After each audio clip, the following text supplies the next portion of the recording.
Praise lord అండి. ప్రభువైన యేసుక్రీస్తు నామములో మీ అందరికీ కూడా శుభాలు, వందనాలు తెలియజేస్తున్నాను. Advance happy Christmas and merry Christmas. ప్రభు మీ జీవితాల్లో ఈ క్రిస్మస్ సమయంలో ఆనందాన్ని, సంతోషాన్ని దేవుడు దయచేయునుగాక. మీ కుటుంబాల్ని ఆశీర్వదించునుగాక. దయచేసి కళ్ళు మూసుకున్నట్లయితే ప్రార్థించి ముందుకెళ్దామండి.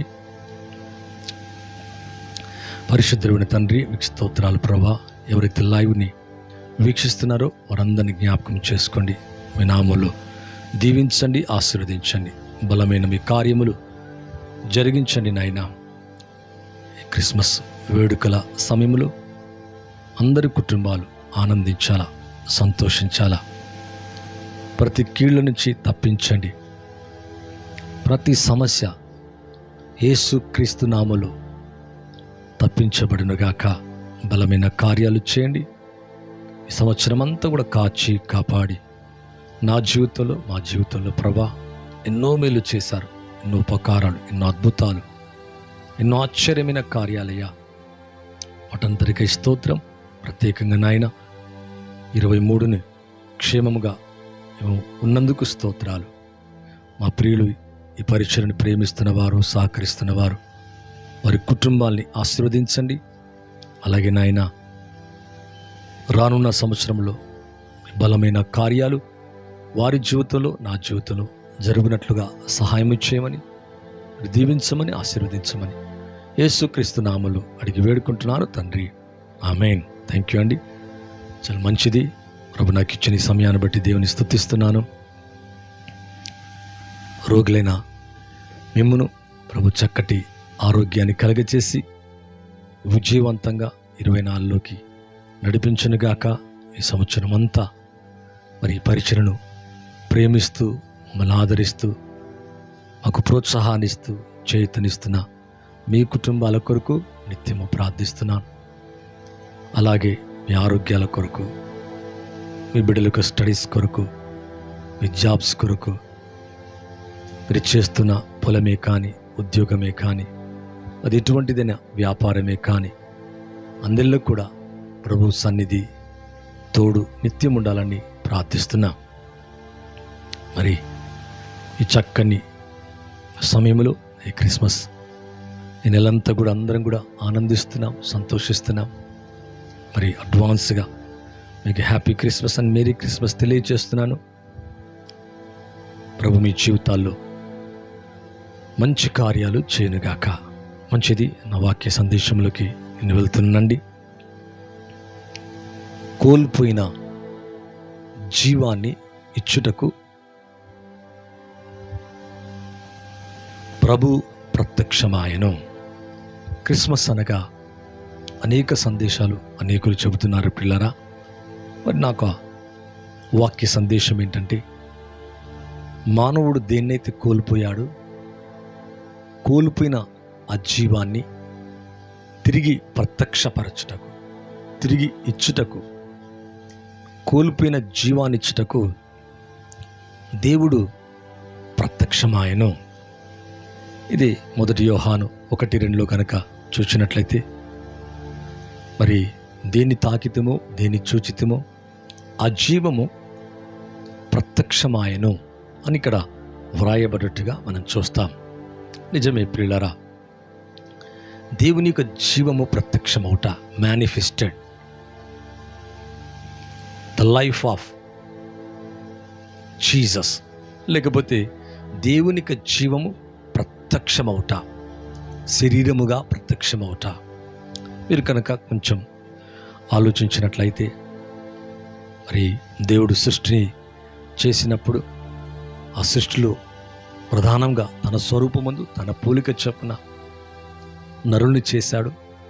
ఆదాము యొక్క ప్రక్కటి ఎముకలోంచి అవ్వను చేసి ఒక చక్కని తోట వేసి, ఆ తోట మధ్యలో జీవవృక్షాన్ని, మంచి చెడ్డల తెలివినిచ్చు వృక్ష ఫలాన్ని నేల నుండి మొలిపించినట్టుగా చూస్తున్నాం.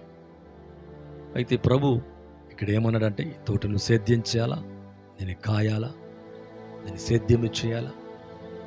అయితే ఇందులో ఉన్న మంచి చెడ్డల తెలివినిచ్చు వృక్ష ఫలాన్ని మాత్రం తినవద్దు, తిను దినమున నిశ్చయముగా చచ్చెదవని దేవుడు ఆజ్ఞాపించినట్టుగా చూస్తున్నాం. మరి సర్పము అందులో జంతువులలో భూజంతువులలో చాలా యుక్తి కలిగింది. మరి సర్పం వచ్చేది నిజమా? మీరు తింటే చావనే చావరు అంటే దేవుడు ఏదైతే తినకూడదన్నాడో దాన్ని నెమ్మదిగా మాట్లాడినట్టుగా చూస్తున్నాం. మీరు తిను దినమున దేవతల వలె ఉంటారు, మీ కళ్ళు తెరవబడతాయి. మీరు తిన్నప్పుడు మీ కళ్ళు తెరవబడటమే కాదు, మరి ఇక్కడ ఏమంటున్నాడంటే మీ కళ్ళు తెరవబడతాయి, మీరు దేవతల వలె ఉంటారని చెప్పినట్లుగా బైబిల్లో చూస్తున్నాం. ఇంకొక విషయం ఏంటంటే మీరు చావనే చావరు. మరి దేవుడు ఏం సెలవిచ్చాడంటే తిను దినమున నిశ్చయముగా చచ్చెదరు. ఆ పండంట అందులో ఉన్న మంచి చెడ్డల వృక్ష ఫలము చూడ్డానికి రమ్యంగాను చాలా ఆకర్షణీయంగా ఉందంట. ఎప్పుడైతే ఈ పండుని చూసిందో హవ్వ వాటిని కోసుకొని తిని తన భర్త లేదా ఆదాముకి ఇచ్చినట్లుగా వాక్యంలో చూస్తున్నాం. ఆ తర్వాత ఆదాము తిన్న తర్వాత చల్లని పూట దేవుడు మరలా ఆదామా నువ్వు ఎక్కడ అని పిలిచినట్లుగా చూస్తున్నాం. మరి దిగంబరులైపోయి నిజంగా కళ్ళు తెరవబడ్డాయి, దిగంబరులైపోయారు. చెట్ల చాటున దాక్కున్నట్టుగా దేవుని యొక్క వాక్యంలో చూస్తున్నాం. వారందరూ దాక్కున్నారు అనగా యాడమ్ అండ్ ఈవ్. ఇప్పుడు ప్రభు అంటున్నాడు, మరి నేను తినకూడదన్న పండు తిన్నావా? ఆదాముతో మాట్లాడుతున్నాడు, ఎందుకు ఇలా చేసావు? నీ భార్య మాట విని నేను తినకూడదు అన్న పండును తిన్నావా అని చెప్పినట్లుగా ఇక్కడ చూస్తున్నాం. వాళ్ళ ఆకులు అవన్నీ కూడా చుట్టుకొని దేవునికి దూరంగా భయపడి దాక్కున్నట్లుగా వాక్యంలో రాయబడింది. అంటే ఎప్పుడైతే పాపము చేశారో, ఎప్పుడైతే ఆజ్ఞను అతిక్రమించారో, దేవునికి అవిధేయులయ్యారు, ఏదైతే తినకూడదు, ముట్టకూడదు కాదు, తినకూడదని ఏదైతే చెప్పారో ప్రభు చెప్పాడు, దాన్ని ఎప్పుడైతే చేశారో నిజమే దేవుని ప్రభు చెప్పినట్టుగా తినుదినమున నిత్యముగా చచ్చెదరు. దట్ మీనింగ్ దేవుని యొక్క జీవాన్ని కోల్పోయినట్టుగా చూస్తున్నాం. మరి దేవుని జీవం కోల్పోతే మరణం, దేవుని జీవాన్ని కోల్పోతే నిత్య మరణం, నిత్య నాశనం. మరి ఇటువంటి నిత్య నాశనములు, నిత్య మరణములు వెళ్ళిపోయిన మానవుని తిరిగి కోల్పోయిన ఆ జీవాన్ని తిరిగి ఇచ్చుటయే క్రిస్మస్. అవును ప్రియులారా, క్రిస్మస్ మీద అనేకమైన చక్కటి వర్తమానాలు అందిస్తున్నాం. అందులో ఒక మంచి భాగాన్ని మీకు తెలియజేయాలని కోరుకుంటున్నా. జీవము ప్రత్యక్షమాయను, లైఫ్ మేనిఫెస్టెడ్. అంటే సమీపింపరాని ఆ తేజస్సులో ఉన్న దేవుడు, ఎక్కడో ఉన్న చూడలేనటువంటి దేవుడు శరీరుడుగా ప్రత్యక్షమవుతున్నాడు. చూడలేనటువంటి ఆ దేవుడు శరీరముగా వస్తున్నాడు, పాప శరీరాకారంతో వస్తున్నాడు. అందుకే కుమారుల్లో జీవం ఉంది. కుమారుని అంగీకరించేవాడు జీవం గలవాడట. ఆయనలో నిత్య జీవం ఉంది. మరి ఎప్పుడైతే ఈ జీవాన్ని మనం కనుగొంటామో, ఈ జీవాన్ని అంగీకరిస్తామో, మరి యేసు ప్రభుని, దట్ మీనింగ్ అంటే యేసు ప్రభుని ఎప్పుడైతే మనం అంగీకరిస్తామో జీవాన్ని కలిగి ఉంటాం. వితౌట్ క్రైస్ట్, క్రీస్తు లేకుండా జీవాన్ని పొందలేము.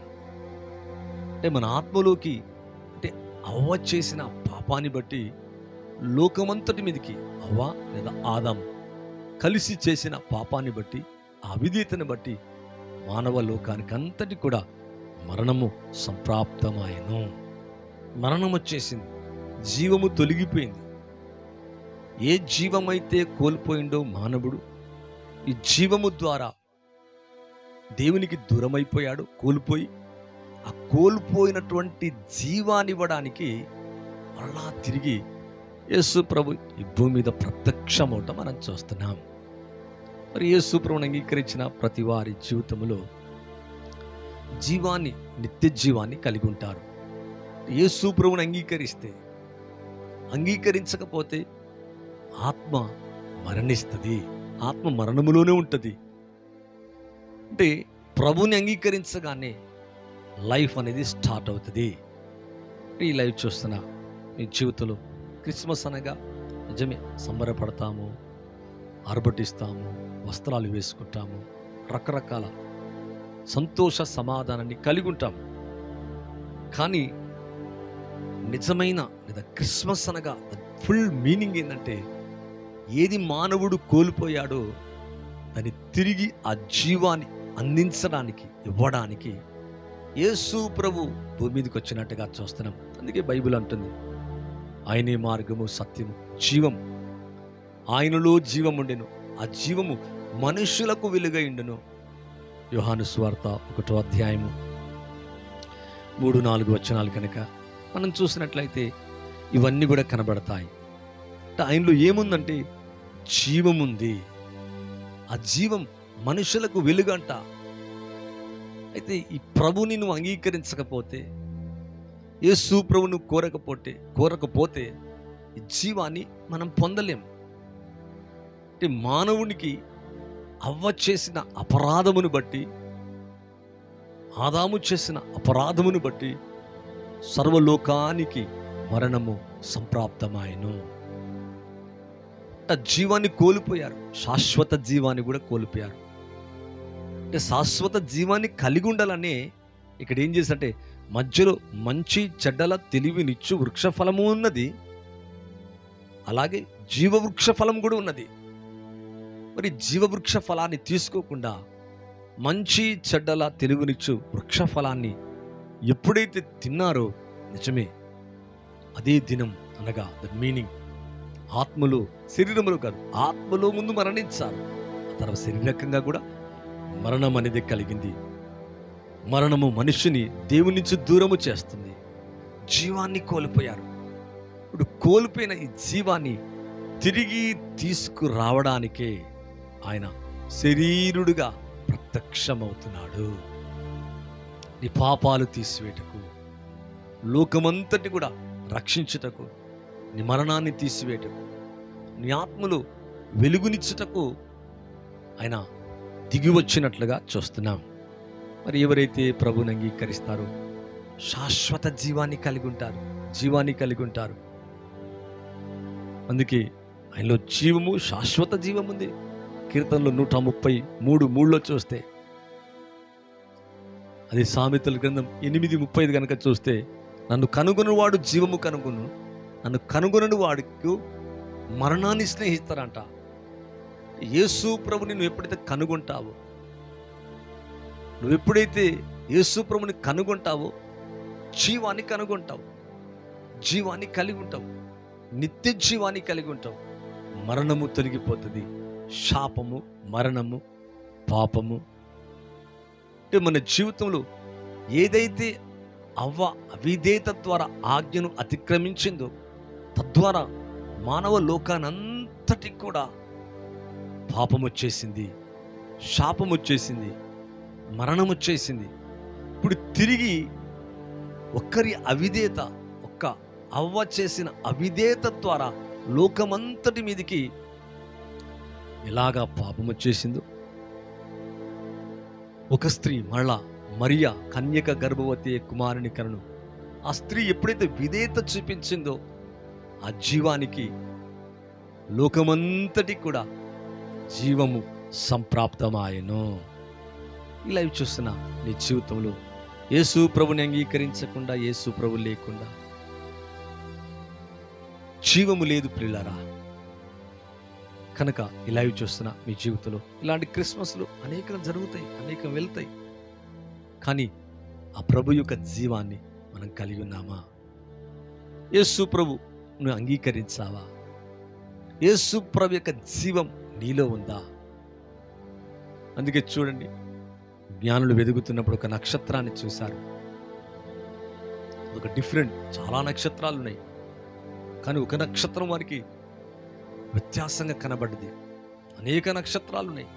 ఆ నక్షత్రాన్ని బట్టి ఏమన్నంటే, క్రీస్తు అంటే యూదుల రాజుగా పుట్టినవాడు ఎక్కడా మరి వెతుకుతున్నారు. అప్పుడు వెళ్ళి హేరోదు దగ్గర అడిగారు. అడిగిన తర్వాత, యూదా దేశ బెత్లెహేమ, యూదా ప్రధానులలో నువ్వెంత మాత్రం అల్పమైన దానవు కావు. ఇశ్రాయేలును పరిపాలించు అధిపతి నీలోండే వచ్చును. ఈ విషయాన్ని తెలుసుకొని వెళ్తున్నప్పుడు వారి ముందర నక్షత్రం నడిచిందంట. మరి కనబడిన నక్షత్రం, ముందున నడుస్తున్న నక్షత్రం చూచి వారు అత్యానంద భరితులయ్యారు, కానీ దానికి సాగిలపడలి, దాన్ని పూజించలేదు, దాన్ని ఆరాధించలేదు. ఎందుకంటే వారికి తెలుసు, దీనిలో జీవము లేదు. దేంట్లో జీవముంది? సృష్టికర్తలో జీవముంది, సృష్టిలో జీవము లేదు. సృష్టిని సృష్టించిన ఆ క్రీస్తు భూమి మీదకి వచ్చిన దాన్ని బట్టి ఆ జీవము ప్రత్యక్షమైన ఆ జీవాన్ని చూసి నక్షత్రాన్ని బట్టి ఆనందభరితులయ్యారు, అంతే. కానీ ఎప్పుడైతే జీవము ప్రత్యక్షమవుట వారు కన్నులారా చూశారో, ఆ జీవానికి అనగా యేసు ప్రభుకి సాగిలపడ్డారు. సాంబ్రాణి, బంగారమును, మూలమును ఆయనకు సమర్పించినట్లుగా వాక్యములో చూస్తున్నాం.